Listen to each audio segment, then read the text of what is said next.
so my book is basically the intersection of all the different parts of who I am.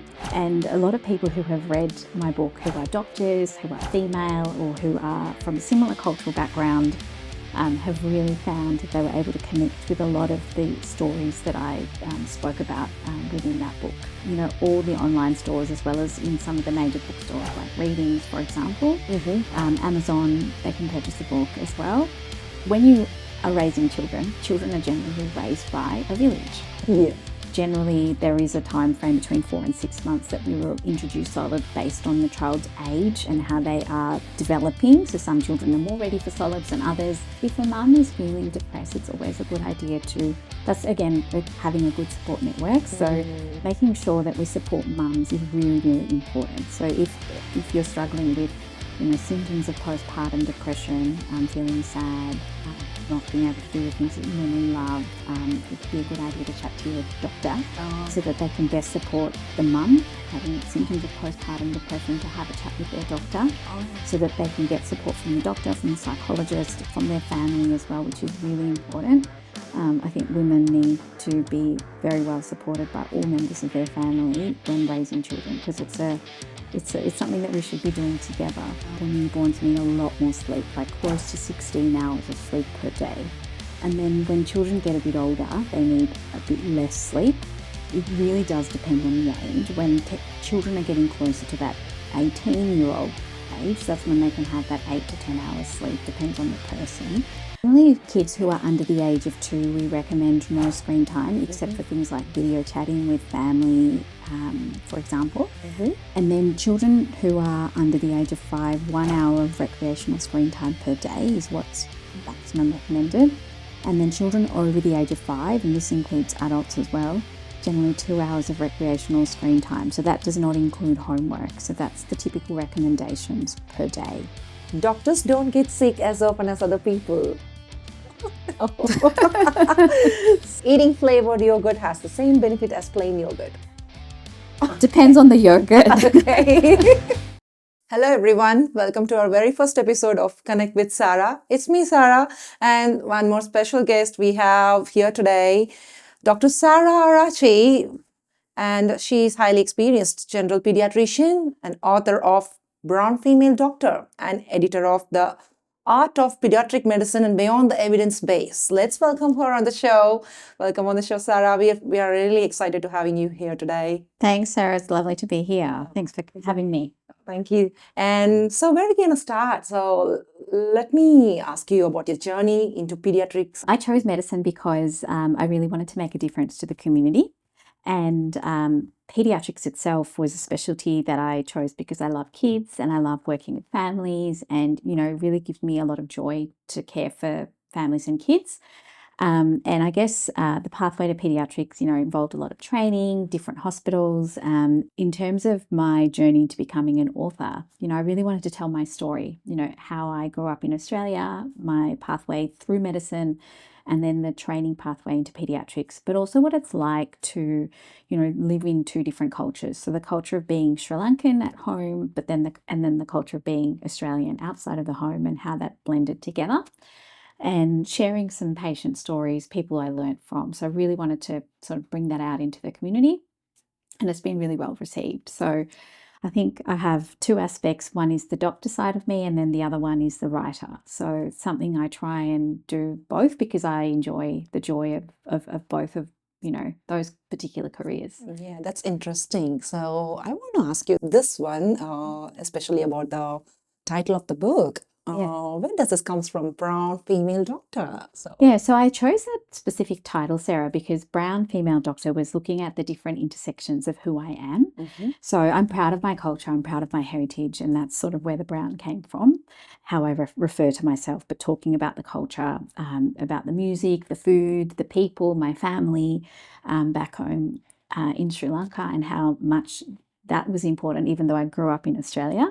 In terms of the female part, I guess for me, I had a lot of challenges because I was a woman, not just in medicine, but in life in general, like becoming a mother, going into pediatrics and having to train as well, and that juggle of parenting alongside that journey of, you know, following my career pathway. And then the doctor part is about, you know, what it's like to be a doctor, what that what that involves bringing heart into medicine. And for me, like, it involved a lot of heart, and I wanted to share that story. So I think it's, looking at the intersection, we talk about intersectionality. And so my book is basically the intersection of all the different parts of who I am.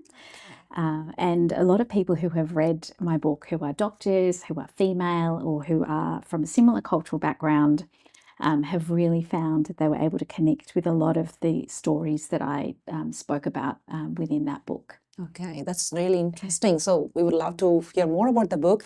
And we're coming to the editing part, the art of pediatric medicine beyond the evidence base. So editing part is really hard. I know that it takes days, months. So how long it take, and what makes you to take part in the editing part, and what it contains? Like, Yeah, what it so has? so that specific book, The Art of Pediatric Medicine Beyond the Evidence Base by Springer, that was written with a collaboration of pediatricians from Australia and also from New Zealand. And I have 4 other editors who work together with myself in collaboration in bringing that book to life. And in that specific book, we spent nearly 2 years collaborating what we call pearls of wisdom from different pediatricians across Australia and internationally, and also other clinicians, other doctors as well.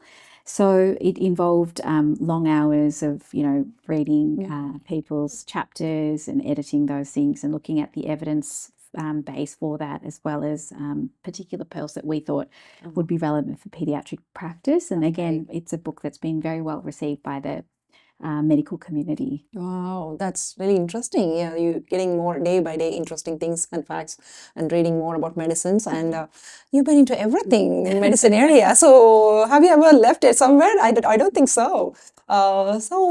In what ways you recommend our audience to read your book? So what they're gonna get from out of your book?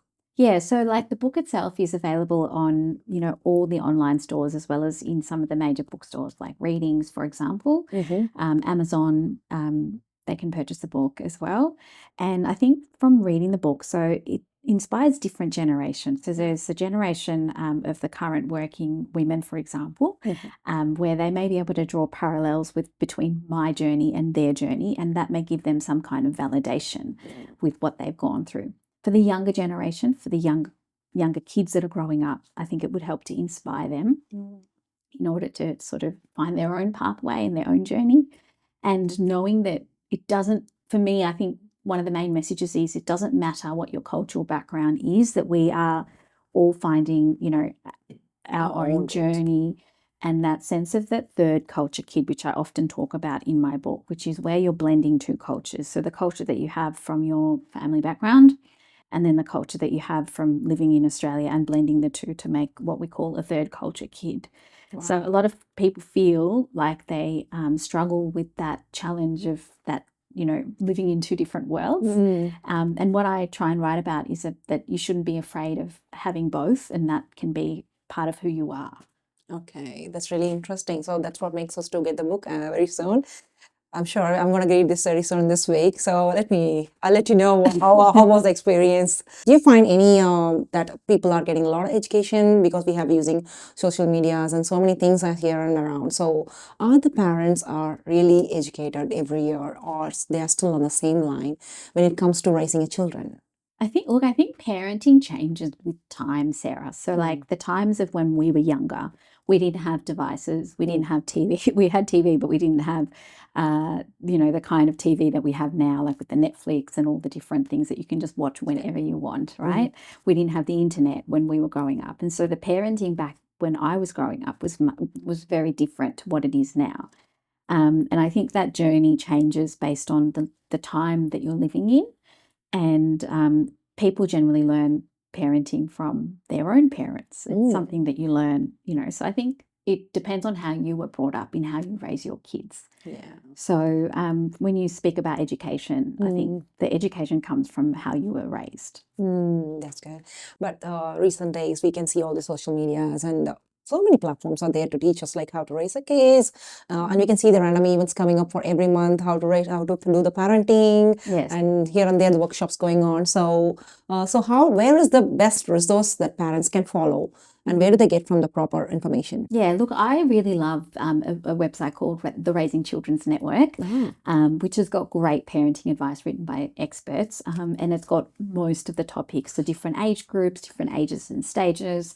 It's a well-researched website that's created, so I really love that one. That's one I often send parents to. Okay. In terms of following people on the internet, I think you need to look at their credentials and make sure that you're not following misinformation or disinformation, and so you are checking the credentials of the people that are posting these, Instagram or TikTok or things like that.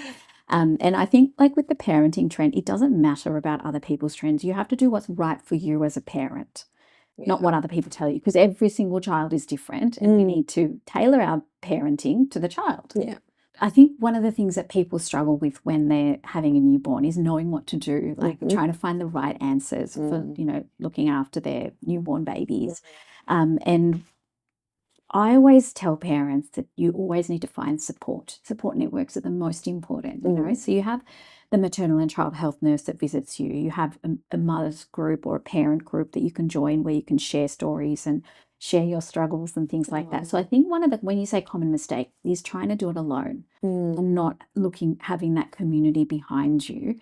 That can be not a mistake, but perhaps harder for parents that are new. So we always, when you are raising children are generally raised by a village. Yeah.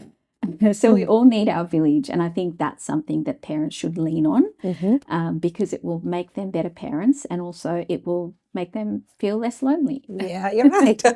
So, is this true? The baby shouldn't eat rice before they turn 1? So look, I in terms of eating rice per se, I think trying to introduce the different allergens into a baby's diet is probably the most important.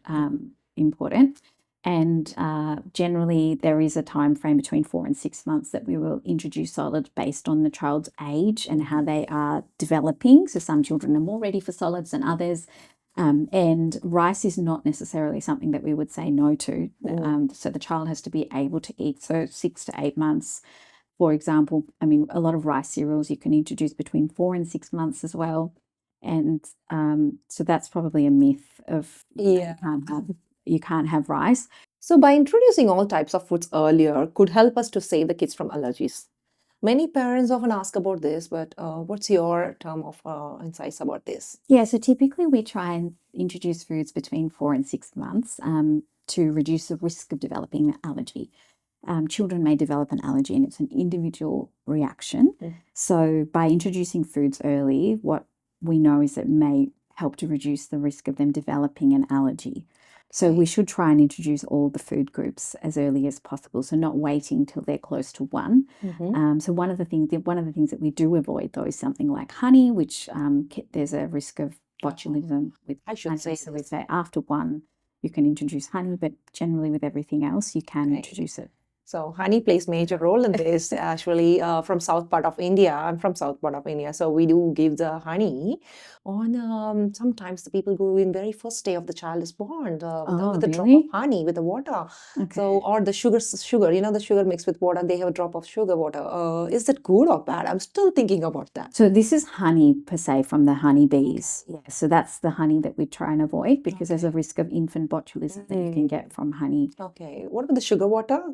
Look, I think the sugar water would be fine. It's not the same as honey. I'm thinking like when I read about this, like I gave both my kids like sugar water. Sugar water drops is different. Sugar water is different. Some religious things specifically about honey.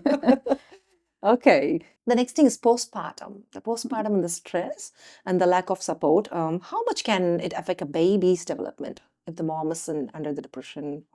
Yeah, look, if a mum is feeling depressed, it's always a good idea that's again, having a good support network. So making sure that we support mums is really, really important. So if you're struggling with, symptoms of postpartum depression, feeling sad, not being able to do the things that you normally love, it'd be a good idea to chat to your doctor so that they can best support the mum.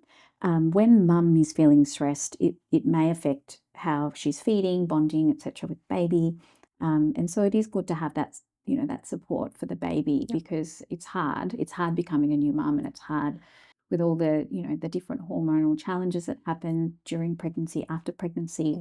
So I always advocate for women if they are having any, challenges with parenting part, or because they're having symptoms of postpartum depression, to have a chat with their doctor so that they can get support from the doctor, from the psychologist, from their family as well, which is really important.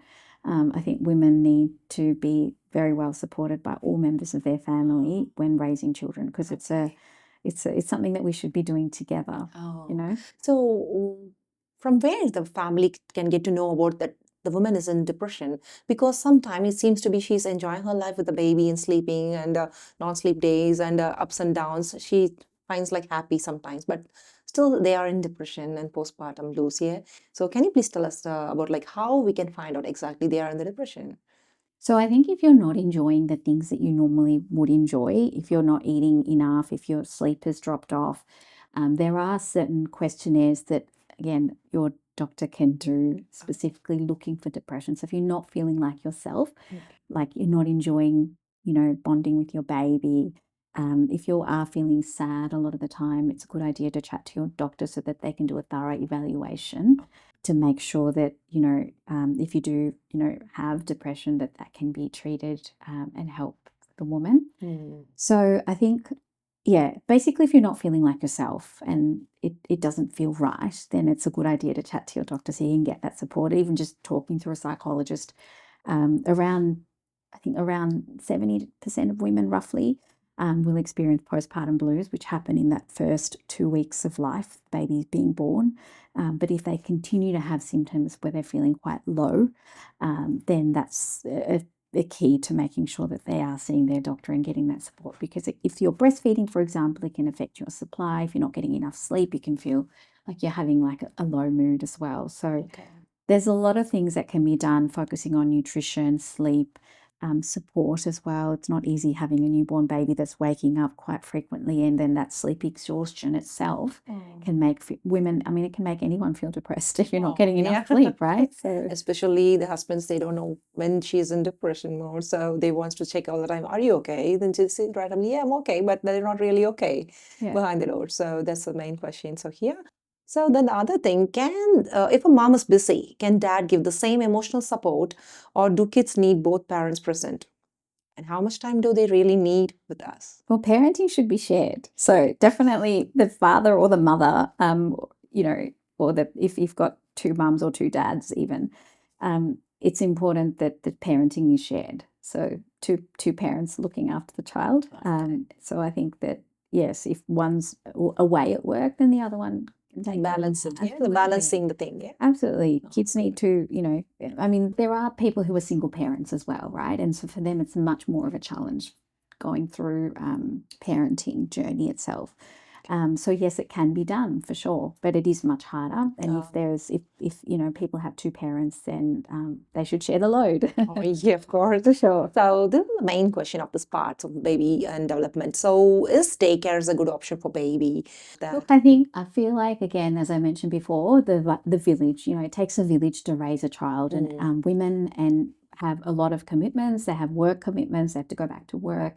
And so leaving your child with someone that you trust, that you know, whether it's daycare, a nanny, a grandparent, whatever choice you've made, that's an okay choice, and people are there to care for your child as long as you're happy with who's looking after your child. And the child will be getting some love and support from whoever's looking after your child, and that has to be your choice. People are like, why I should leave my kid there? Should I stop the working? So many things are confusing these days. That's why I put up this question today. I look, I don't know. I don't know if I agree with that, because I would say that basically, like from my experience anyway, I can't tell if a child has been at daycare or if they've been raised at home, to be honest. I can't tell. Like when the child is at school, you don't know where they've been before. So if you're getting that love and support from your family all the time, whether you're at daycare or you're at home, because children go to school eventually and then they're at school, right? Yeah. As long as they're getting that love and support, you're going to raise a beautiful child. So I think it depends on who's looking after the child. And if you put your child in somewhere that you trust and you know that they're going to be well looked after, so you can go to work and support your family, that's absolutely fine. That's more insightful. Thank you so much for answering that part. So for a normal kid, how much sleep do they need? So Sarah, that So the sleep depends on the age of the child. So typically, for example, newborns need a lot more sleep, like close to 16 hours of sleep per day. And then when children get a bit older, they need a bit less sleep. So it really does depend on the age. When children are getting closer to that 18-year-old age, that's when they can have that 8 to 10 hours sleep, depends on the person. And then in between, for example, like a 6-year-old child should be going to bed around maybe 8 o'clock, waking up at 7 o'clock as a rough guide, so nearly 12 hours of sleep is required for them. So it does depend on the age of the child, how much sleep they need, and the child themselves. But as a rough guide, if we go at 16 hours for a newborn, maybe roughly 12 hours for someone who's around 7 to 8 years of age. And then when you're getting closer to 18, somewhere between 8 and 10 hours of sleep. So does parents need to worry about like when they are not sleeping on the daytime? Usually the toddlers, they skip the sleeping time when they are growing up. Yeah. Do we need to worry about much on this time?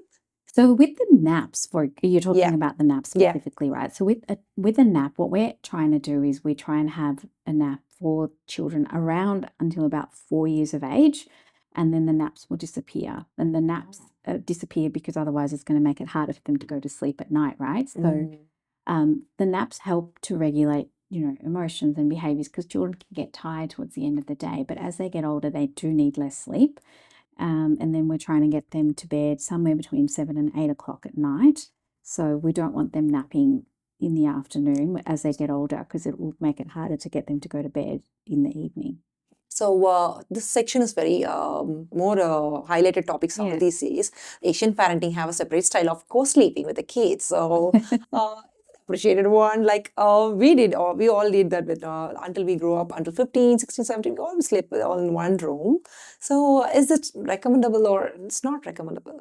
So when we look at like little babies, for example, small babies, the general safe sleeping recommendations for babies is as per sleeping in their own bed, in their own cot, because of the risk of SIDS, which is sudden infant death syndrome. Okay. So for that, we generally recommend small babies, to be sleeping on their back and not in the parent's bed. Okay. So as kids get older, they may, move into their parent's bed. Sometimes children will wake up and go to their parent's bed in the middle of the night. So something that is not easy to necessarily prevent. But I think you have to do what's right for your family. So for the older kids specifically, it's okay if the co-sleeping is fine. But I think definitely for the newborns and the smaller babies, we prefer them to sleep in their own bed, in their own bassinet, because of the risk of SIDS. Yeah, so that's a main highlighted point. So especially for the babies, we have to follow the rules. So the next part. So the reason for that is that if you are co-sleeping with a parent falls asleep, it's possible that they may roll onto you without even knowing, small babies, right? So and then we don't want those kinds of things to happen. So the safest sleeping for newborns and small babies is in their own cot or in their own bassinet on their back, because that helps to reduce the risk of SIDS. So that's the reason where that comes from. Also, when I look at sleep quality, generally children do get better sleep quality when they sleep in their own beds, because you don't have someone kicking you in the bed or something like that. You've got more space to move, etc. And that can be helpful for the quality of sleep. Okay, so but some children need it for comfort. Like they want to sleep with their parents when they get used to it, and they'll wake up in the middle of the night and they go to their parents' room, and that's fine. At last, that's fine. Look, I think it depends on the individual family situation again, and individual child situation. I don't think there's any wrong of sleeping in the same room. If you need to sleep in the same room, but I think perhaps people will get better quality sleep if they have their own beds. Oh yeah, definitely. So the next one is how important is vitamin D for the little kids? Does they get from the food, or we have to introduce the vitamin D medications early in the stages of toddler until they grow up? So generally, with vitamin D, we get vitamin D from the sun. And if maternal vitamin D is low during pregnancy, then it is recommended for some vitamin D for children to have between 0 to 12 months. And for vitamin D itself, like if you're worried that your child is low in vitamin D, it's a good idea to chat to your doctor so they can do a blood test and have a look at the vitamin D levels. Typically, when children are older, if their vitamin D levels are low, then they may need a supplement for that period of time, or a small dose to bring their levels up. Look, in Melbourne, for example, it's quite cold, and people with dark skin tend to have lower vitamin D levels. So it's something worthwhile looking into if you're concerned or you have low vitamin D levels, and so you want to get your child checked out. It does require a blood test to check their vitamin D levels, and they may need some vitamin D. But again, individual case-by-case basis. So how important is the iron supplement for a kid? So iron deficiencies in kids is all like these days everyone has iron deficiency. So how we can improvise the iron supplements or iron foods with kids? Yeah, so like iron-rich foods, they come in two forms. So one iron-rich food is heme iron, it's called heme iron, which you get from animal sources, right? So there's things like red meat, which contain a lot more iron in them. So typically the redder the meat, the more iron it contains. And then there's even things like chicken, but chicken will have less iron than, say, red meat. Seafood, so canned fish, salmon, all has iron. Again, the redder the fish, the more iron it contains. So tuna has more fish than salmon, for example. So that's the animal sources. Then we have plant-based sources or non-heme iron, right? So you need to eat more of that in order to get the same amount of iron because it's not as well absorbed by the gut. And so things like green leafy vegetables like broccoli and spinach, and then we have things like beans, so lentils, a great source. A lot of people like to eat dal, so it's a really good source of iron. And then eggs have iron in them as well. And then there's things like tofu. And the other thing to note is that there's certain kinds of breads and cereals that have extra iron in them. So you actually need to check the label of the content. The other thing to note is that if you're having iron, you should try and pair it with a vitamin C rich food. So tomatoes, capsicum, for example, oranges, orange juice can help to absorb the iron a little bit better.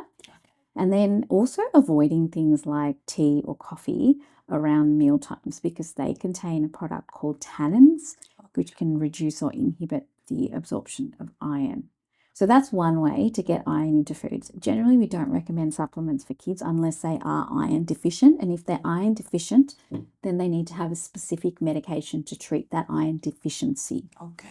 And if for people, I guess, listening, cow's milk, you don't want kids to be having more than roughly 500 mils of cow's milk per day because cow's milk can actually reduce the absorption of iron. And it also has very little iron in cow's milk, and it can also replace meals. So that's something that I do note, that kids who have lots and lots of milk will often be iron deficient. Is there any way of taking medication? Well, if they are taking medications, is there any routines like we have to take some orange juice after the iron medicine? If you're taking an iron medication because your doctor told you to take it, a lot of the iron medications, they have vitamin C added to it. So then it comes with vitamin C. And if not, then you can have some orange juice with the iron medication if that's being prescribed by your doctor. But typically vitamin C containing foods can help absorb iron. So when you're eating food, if you pair it with vitamin C containing food like tomato, capsicum, strawberries, oranges, etc., that can help to absorb the iron from the gut. That's really good. Yeah. So much insightful.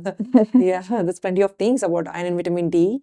So the other one is do the kids definitely need the sunscreen even in the cloudy days in Melbourne especially? Yeah, so look, it's about the UV, right? So the UV light, and Australia has terrible levels of UV compared to other countries. So yes, it does help to, sunscreen is important for our skin, and also in the long term to prevent things like skin cancer. So the more sun damage you have to your face, the more likely you are to develop certain conditions like skin cancer. Obviously for darker skinned people, we have a lot more melanin in our skin, but sunscreen is important to, looking after your skin. So long term, if you put sunscreen every day, it actually helps to reduce you developing wrinkles. That's a good information. So can we use sunscreen on babies? So how old they should be? Yeah, so dermatologists typically recommend over the age of 6 months. So then they should be putting the sunscreen on the face, on the ears, on all sun-exposed areas.